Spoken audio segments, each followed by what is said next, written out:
All right, I'm going to go over the general operation of your tool here.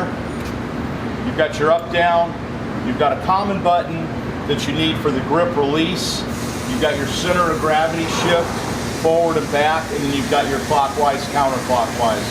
So I'll go through the general operation of it.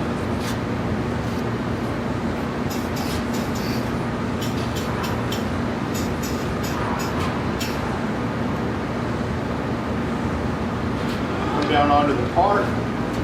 Now notice you can use your CG shift to level out the tool.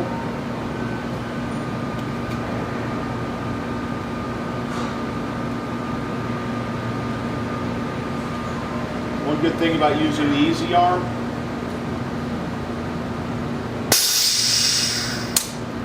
you got really precise control. Just checking to make sure that is centered up on there. Come up on the part.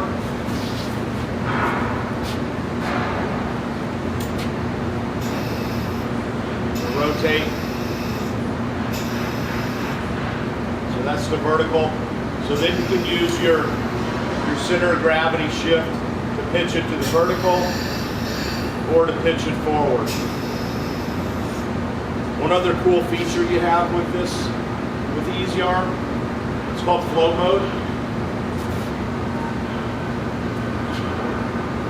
So you can hit the float mode button and grab anywhere on the part or the tool.